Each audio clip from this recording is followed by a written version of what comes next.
Probably like the number one question that our sales team gets is, I have a wide body and what the fits my car? And so today we're going to be talking about wide bodies. There are a few mods that can transform your car's appearance as dramatically as big old flared fenders and some super aggressive wheels. Wide body builds are the ultimate statement piece, although they've kind of become a little saturated, but turning your car into a rolling work of art or an absolute rusty dumpster fire if you don't do it right. Today, we're going to be taking a look at the history of wide bodies. Yes, they have a history, the different styles and brands you can get, and whether or not a wide body kit is the right move for your car. We'll also explore the pros, the cons, and everything you need to know to pull it off without looking like you bought your kit from Wish.com. Now, if you're looking for wheels to fit wide body, click the link down below. We are the absolute experts on this. We've got you covered. So let's start with the basics. What is a wide body? Well, it's a set of fender flares or panels designed to make your car, well, big shock here, wider. The idea is to create extra room for wider wheels and tires, which means more grip, better handling, and let's be real here, a way more aggressive stance, although most of you use the stuff 18x12 line FRS, so it kind of defeats that. There's two main types of wide body setups. You've got bolt-on wide bodies. These are like riveted flares. You bolt or rivet these directly onto your existing panels. They are usually easier to install and give off a raw race car aesthetic. Then you've got full replacement panels. These kits replace the original parts entirely for a cleaner OEM style look. They are, of course, way more expensive and require more work, but the end result is seamless and professional.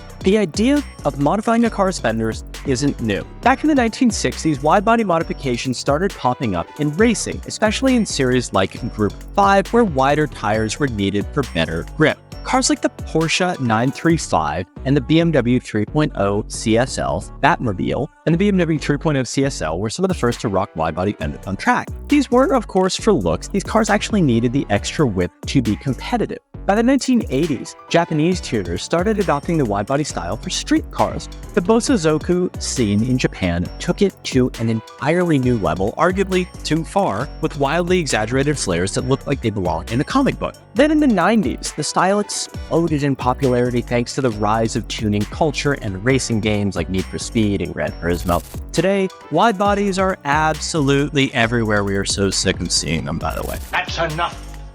From the streets to SEMA to your Instagram feed to your TikTok, brands like WIDEBODIES, Liberty Walk, Tandem, they've taken the look mainstream, and even OEMs are getting in on the action with cars like the Lexus LC500 Inspiration Series or, of course, the Hellcat wide body. So why should you go wide? Well, they're not just about looks, although it's a huge part of it and they look pretty good. Here are some of the actual benefits. So you can stuff some big old Johnnies under there. The main reason wide bodies exist is to fit wider wheels with wider tires, which equals more grip. More grip equals better cornering and better traction. If you're building a car to go fast, a wide body setup can seriously improve performance if you're using it for that. Now, a wider stance is also going to make your car feel a little bit more stable, especially at high speeds. That's why race cars used wide bodies in the first place, all kinds of other aero to create downforce and improve stability. Now, wide bodies also just look cool. They give your car a super aggressive wide stance that commands attention. If you're into the clean OEM Plus look, it's probably not for you, but if you want a wild over-the-top style, a wide body kit lets you get there.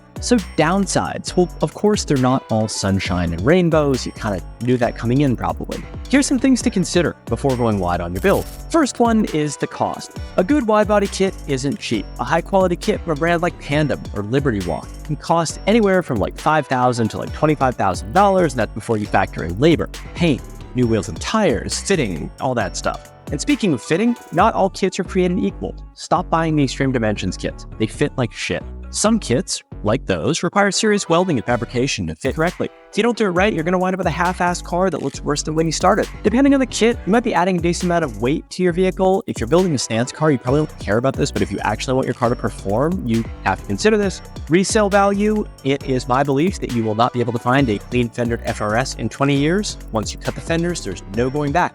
Wide body mods can make it harder to sell your car down the road, especially if the installation wasn't top notch. And oh my God, go to a car show and look at some of these installations. You guys suck. Start paying body shops. Stop doing this in your driveway. Brother, what's that? If you cut your fenders and you like rivet on a Extreme Dimensions wide body kit, your car's worth like 50% less immediately. So here's some of the most iconic wide body brands now that I'm finished talking shit about Rocket Bunny and Tandem. Founded by K. Miura, Rocket Bunny is one of the most recognizable names in the game. Known for their riveted over fender look and one of the first ones to bring it mainstream, WIDEBODY kits have become a staple of SEMA builds and Instagram car culture. Whether it's an R35 GTR, a Supra, an RX-7, an FRS, BRZ, GR86, WIDEBODY has a kit for it. No Liberty Walk. If you want to go extra, Liberty Walk is the way to go. Their kits are big and bold and often come with massive wings and diffuser setups. Liberty Walk is more marketed at the exotic, whereas Rocket Bunny is kind of more at the tuner culture. You can find Liberty Walk kits on Aventadors and 458s. Now, we had to talk about them. I talked shit about them all video. Duraflex. They offer budget-friendly wide-body kits for people who want the look without breaking the bank. Just keep in mind, you get what you pay for. I personally probably wouldn't buy one of these for any of my cars, but you do you, and I'll leave it right there. Veilside, probably the coolest one, made famous by Fast and Furious Tokyo Drift. Veilside is about their futuristic designs that totally transform the look of your car. We have an entire video on Veilside, by the way. You can find it in the description down below. So, what do you need to know if you're going to put a wide body on your car? We're not just slapping on some fenders and calling it a day. Here's what the process actually looks like from someone who did it on our C6 Vet giveaway car. So first off, you got to cut your fenders. Most wide bodies require you to cut your stock fenders to make room for the wider wheels and tires. You're going to basically create a radius arch here. This is the point of no return, so make sure you're committed before you do this. Then you're going to take your kit, you're going to mock it up, you're going to test fit everything before painting or drilling. You don't want to find out that your kit doesn't line up after you've already painted it and you've cut fenders and you're sitting in your driveway at 3 a.m. going, oh my God, Now, wheel fitment wise, wide bodies mean new wheels and tires, which means new offsets. Make sure you know your width, your offset, your tire size before ordering wheels, or just text us. Pop up the old phone and go, hey, I want to buy some wheels. Because a bad fit can ruin the look, and we're going to take care of you on that. Now, paint, fit, and finish. Once everything's done, it's time for paint. This is where costs can go straight to the moon, especially if you're going for a custom color or finish. You might say, Jake, I'm going to wrap it. Well, cool, you can do that too. It's still going to be expensive. So wide body kit can really transform your car into something super, super unique, but it's not a decision to take lightly. If you're building a show car, or you're building something to hit the track with, it's absolutely worth it. But if you're just looking for an aesthetic upgrade, there are other mods, like wheels that actually fit, that might give you the look you're after without the wide body commitment. Also, you guys love to your wide body kits. I'm saying that a lot more in this video. So, if you're going to wide body your car, I'm going to run you through this real quick. Do not go on AliExpress and order the cheapest wide body kit you can, the Liberty Walk style BMW E92. No, buy a decent kit.